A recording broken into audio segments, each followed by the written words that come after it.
We will now hear a tech talk from Bruce Frost, Vice President of Intelligence at Rhombus Power.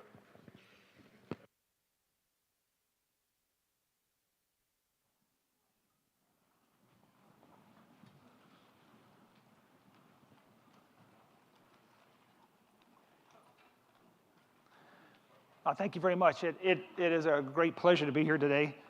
I retired from the CIA about 2 years ago, December of 2022, and entered the private sector for the first time since I was in college. And it has been a remarkable experience that I've enjoyed greatly.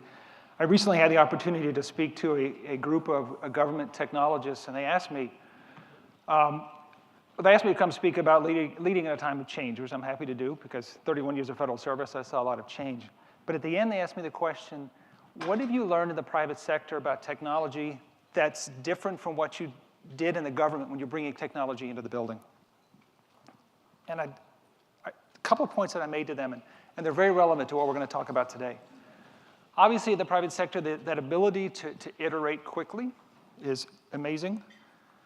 But when you have a real partnership, government and private sector working together to solve a very hard problem, not only do you bring the speed, but you bring an insight. Actually, I look at it as you remove your decision-making bias in that when I see a hard problem, I address it the way I've always done it. And what you get with the private sector is a really different way of thinking. And I use the example with them that I'm going to show you today, which worked out just that way. We had the administration asked us, hey, we have a really hard problem with protecting undersea cables. Come up with a solution. Come up with some ideas. How can we defend undersea cables in a way that we're not doing now? And as a company, we have strong technologists in the company. Our senior leadership team are all PhD scientists. But we have a lot of intelligence community experience as well. And you bring that together and you look at a problem in a way that I never did in government, and you come up with some unique and really fascinating solutions. And that's what we're going to see today.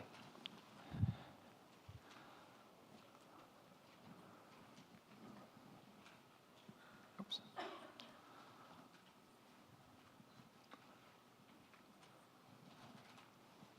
Well, there we go. So none of you are surprised. I mean, we all know about the challenges with undersea cables. You read the press. Last month in Taiwan, there was a Togolese flag vessel that was suspected of damaging a cable. Chinese crew, commercial vessel. But this is a problem that goes back for a very long time and a challenge. You may not know that in 1898, during the Spanish-American War, a group of US sailors pulled up a cable off of Cuba and took a hacksaw out and sawed it up. So this has been a challenge for a very long time, but obviously in today's world, it's a much more significant challenge given that 99% of global communication goes across these undersea cables. And when a cable's out, you could be losing millions of dollars an hour. So it's a very important problem set to address. The challenge that we face is in many ways, we address it the same way we did in 1898, which is we fix the cable and we move on. What we need to do is address the problem the way we do today, bring modern tools to this problem set. And that's what we're going to look at. Now, the Togolese vessel that I talked about that struck the Taiwanese cable last month had a Chinese crew, but not Chinese flagged, commercial vessel. And it's a classic gray zone tactic. China could say, hey, this was simply a common maritime incident. We had nothing to do with it. And yet the damage was the same as if it was intentional. The economic impact talked about to cutting these cables can be huge. The communications damage can be huge. So the question comes, how do we prevent this? How do we predict it? So Rhombus AI, Ambient AI, is part of our Guardian platform. So what is a Guardian platform? It is a suite of AI capabilities designed to provide decision-making advantage. All right, so what does that mean? It means we're really good at forecasting things in a way that leadership can make decisions in advance and not after the fact. And I'll give you a very quick example. In Afghanistan, we built a model to predict Taliban attacks. And we did that with enough precision and enough time in advance that the US and allied partners could take action. They could put intelligence collection capabilities in the right place at the right time. And that was especially important as we drew down and we needed to really precise intelligence collection. That's a type of hard problem we solve at Rhombus in the national security space.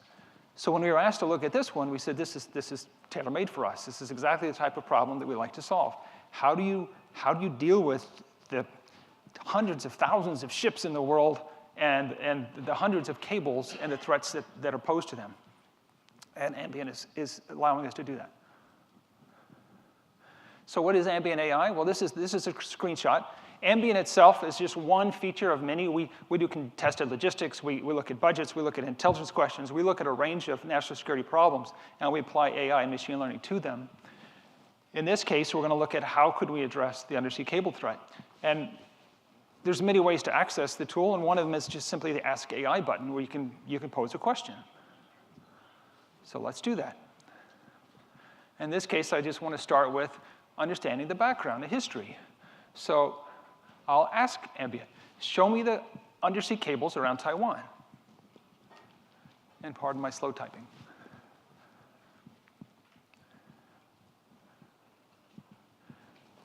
And so Ambient goes into our extensive, we have petabytes of data that we process every day around the globe. We have dozens of different models that we run. And in this case, it shows us the cable network and proposes a question, so I can ask a follow-on question. What are the main submarine cables between Taiwan and Kinmen Island, for example? Then I can say, OK, show me some events related to this area. And it goes in, and it'll find those events, and it'll bring them up for us, and we get some history. What have been the issues, the challenges against these cables, the disruptions that have happened in the last few years?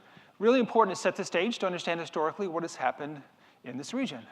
So then I say, well, tell me more. And it can summarize it for me, and it can output it for me, and I can use it in an intelligence report if I want to do that. And so it gives me more history about this particular event that happened on the 3rd of January, 2025. So this is historically how we would address a problem like this. We look backwards. We look in time and say, what happened? Let's evaluate it. Who are the suspects? What can we do with this information? But we need to do more. So let's go a little bit further. Rather than just look at history, and rather than just look at LLMs, this is not just LLM summaries. Ambient is a suite of AI and machine learning models, ensemble models, that takes in thousands and thousands of data sources, open source and commercial data sources, and builds really exquisite solutions to hard intelligence questions. This is one of them. And we cut through the noise to get that signal that matters. We then fuse this together. We actually produce intelligence reporting. We have a chief of analysis who was a very talented former CIA analyst. We write IC quality intelligence reports using outputs from our models, which we provide to our customers. So let's keep going. What is the next question? What were the vessels that were in the vicinity of this cable?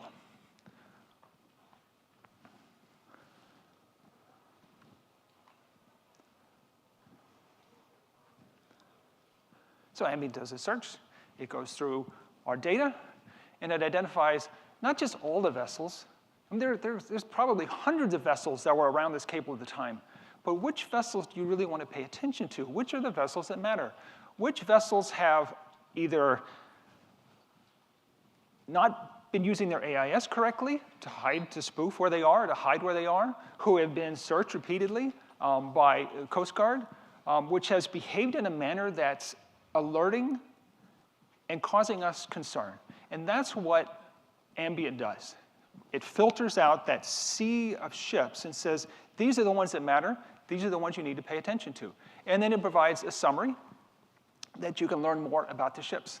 And in this case, this is the actual ship that was suspected of the cut.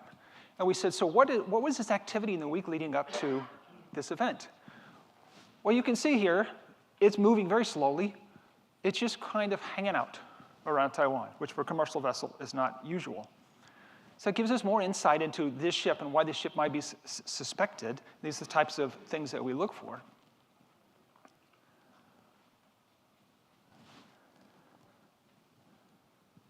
And then the question that we're going to ask next is, once I get to the next slide, is were there dark vessels in the region? There we go. Now, if you're not familiar with dark vessels, A dark vessel is a ship that has turned off its AIS, so it can't be tracked. It is a serious problem around the globe. Studies have shown perhaps a majority of the vessels are dark vessels. It allows people to move in a way that they can hide what they're doing, and it's a difficult problem set to solve. We have multiple tools to track and identify dark vessels, and if I had more time, I could talk to you about how we can and have identified Chinese military vessels underway when they're traveling dark using our tool set.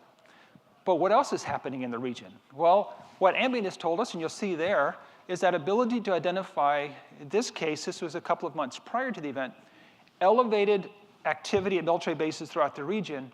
And at the port of Busan in Korea, the same vessel we're concerned about was sitting off the coast of the port. Again, unusual behavior, not only because there was activity at the bases, but look at the number of cables that are leading into Busan. So it's a very suspicious vessel to begin with. So again, we're building out the history of what's happened here. But we want to go further. So we looked at, we've sensed it, we've understood it, we know the history, we know a little bit about the ship, but we want to be able to predict. What tools can you give leadership so you can take action in advance, so you're not dealing with the consequences of an action, but you're preventing it? So now we can say, please identify any vessels currently in that area.